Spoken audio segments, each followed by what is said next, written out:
So yan na guys, good morning, good afternoon, and good evening po muli sa inyo lahat. Ito muli ang inyong lingkod, Batang Elio, and happy Sunday po sa lahat. And ingat-ingat po sa mga bibiyahe papunta sa simbahan o kaya sa mga sambahan. So yan guys, bago tayo magtuloy-tuloy, syempre huwag natin kalimutang suportahan palagi ang buong Team Kalingap sa pangunguna po yan ni Kuya Val Santos Matubang, Ate Edda Vlogs, and Kalingap Rab. And guys, grabe ang ating pag-uusapan for today ay medyo talagang nakaka-excite. Maski ako na-excite guys dahil sa dalawang bagay. Nako, alam naman natin na malapit na ang birthday ni Kalingap Edo guys, no? And ilan tulog na lang. And balita ko nga kay Kalingap JJ ay talagang busy-busy sila sa pagbabalot, pagpe-prepare ng mga regalo, ano? And yung iba ay nasa transient house na nga daw yung mga regalo at mukhang dun nga gaganapin siguro guys, no? And kagaya ng sabi nila, simple nga lang daw ang selebrasyon pero parang hindi kasi may mga ano may mga highlights ito guys eh. And mostly talagang naintriga ako dun sa dalawang regalo. Sabi nga ni Kalingap JJ, first time daw niya makakita ng ganun kalaking regalo. Naku, ano kaya ang laman nito? And kanino naman kaya galing guys? Definitely mukhang hindi naman manggagaling kay Viancy yun guys dahil meron ding sariling regalo guys si Viancy at mamaya ay pag-uusapan natin yan. Nako, sino ba nakakaalam sa inyo guys kung kanino galing yung pinakamalaking regalo na first time daw makakita ni Kalingap JJ ng ganun nga kalaki, ano? Pa-comment naman po kung sino nakakaalam sa inyo at kung ano kaya ang laman. Ako, nakaka-intriga naman talaga yun. Napakalaki nga daw. And tungkol naman sa regalo ni Biancy guys, nako, maya-maya na lang yan. And habang papalapit nga po ang birthday ni Kalingap Edo, ay dumadami na naman ang mga issues. So, akala ko tapos na. Pero, andyan na naman, bumabalik na naman kaagad. Ay, nako, sabi nga ni Kalingap JJ ay wag na lang pansinin pa yung iba, kung ano yung mga nababasa or naririnig. Nako, wag nang pansinin at focus na lang sa kung ano ang mga ibabalita sa main channel ni Kalingap Rap dahil doon po yung pinaka reliable talaga po na source ng news or updates. So ayan guys, and nako, ano pa ba? And hindi lang pala birthday guys ni Kalingap Edo ang mangyayari. Kumbaga ay double celebration pala ito guys. Nako, ay ewan ko kung alam nyo na. Pero double celebration nga daw ito. Bukod dun sa birthday ni Kalingap Edu, ay isa-celebrate din yung mga achievement ni Biancy.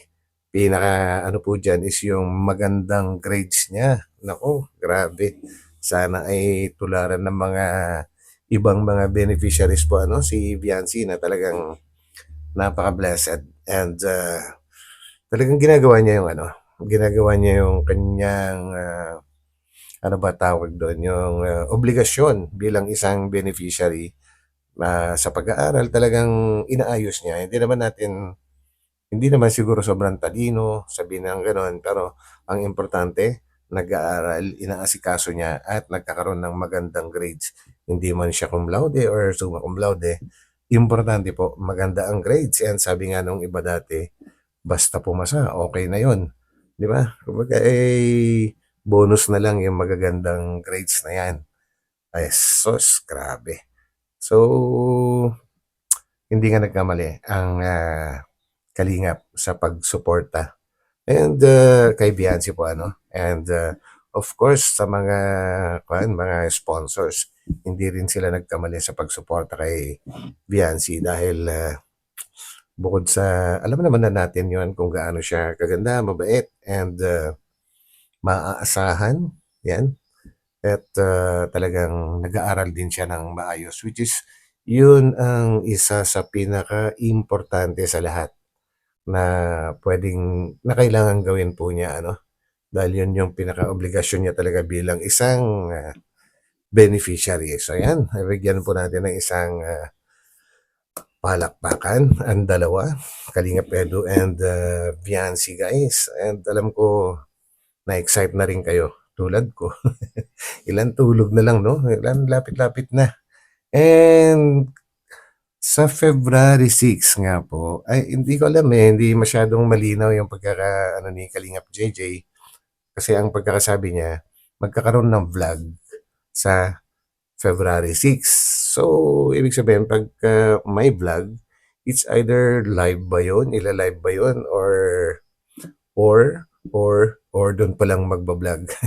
And hindi, nasa ano kasi ngayon nasa Kamsur si na Kalingap Rab po, para sa mga missions po nila doon and hopefully makakabalik sila ng Cam Norte, Cam Norte bago po mag-birthday si Kalingap Edu.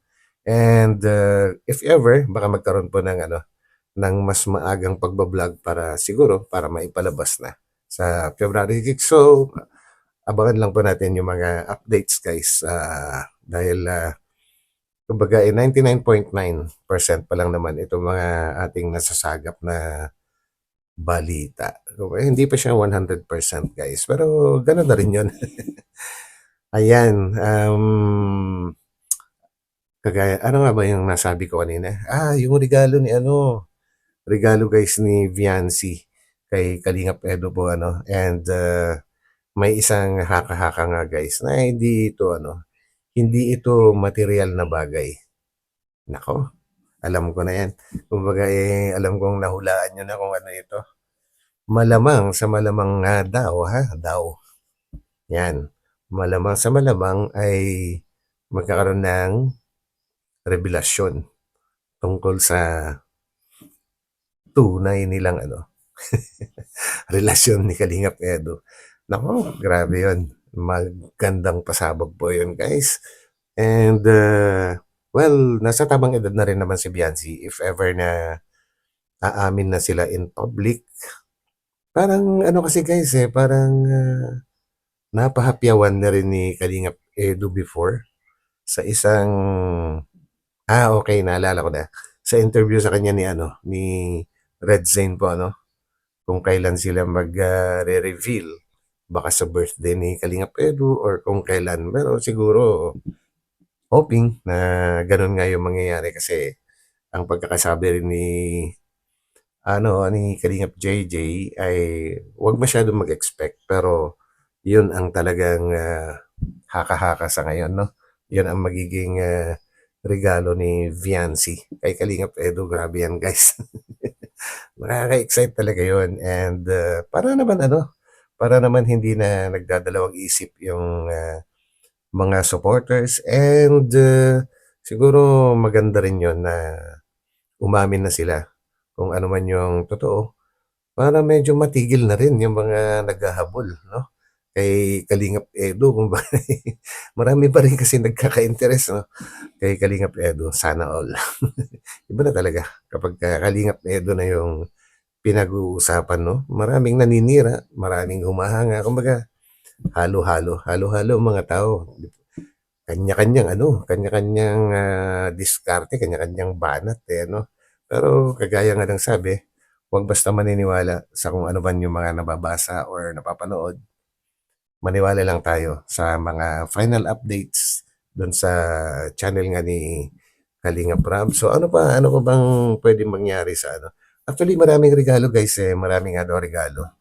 Kanya nga lang nakafocus lang talaga ako doon sa dalawang regalo na yung isang pinakamalaging regalo na nakita ni Kalingap JJ and yung regalo ni Viancy para kay Edu. And of course, marami ring matatanggap na regalo si Viancy guys dahil nga sa kanyang achievement po na magagandang grades sa school. Nako, kung pwede ko lang ikwento rito yung iba na nalalaman ko kaso hindi talaga pwede. So, na lang. Naku na, mukhang na-intriga kayo guys. Pero naman yun. Kumbaga, naka-inline naman sa pinag-uusapan natin. Yung mga nalalaman ko rin, in advance. Pero ang importante, mangyayari ang ating isa sa pinaka-aasahan, yung magkaroon ng revelasyon. Pero pagka hindi nangyari yun guys, siguro, antay-antay na lang tayo.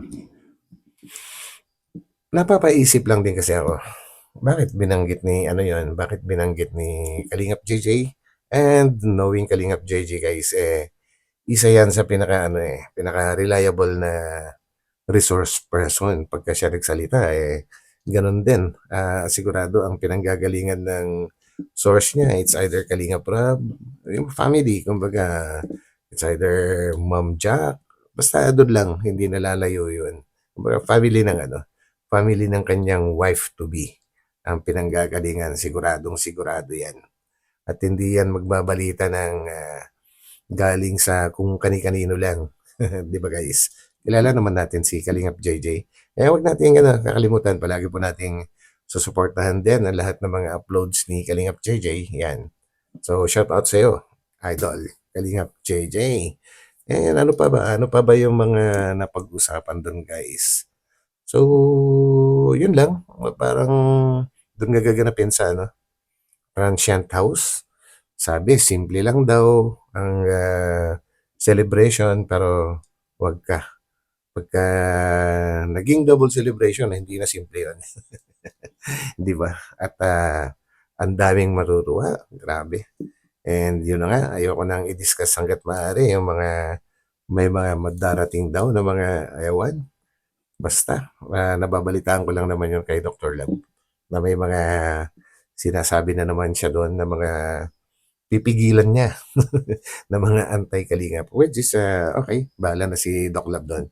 Kumbaga, responsibilidad na yun para pangalagaan yung kanyang palaging sinasabi na anak-anakan na walang iba kundi si Biancy po, ano? So yun guys, kung ano pa yung may dadagdag nyo na news na hindi ko nabanggit siguro dito, ay pa-comment na lang. And sasagap pa tayo ng iba.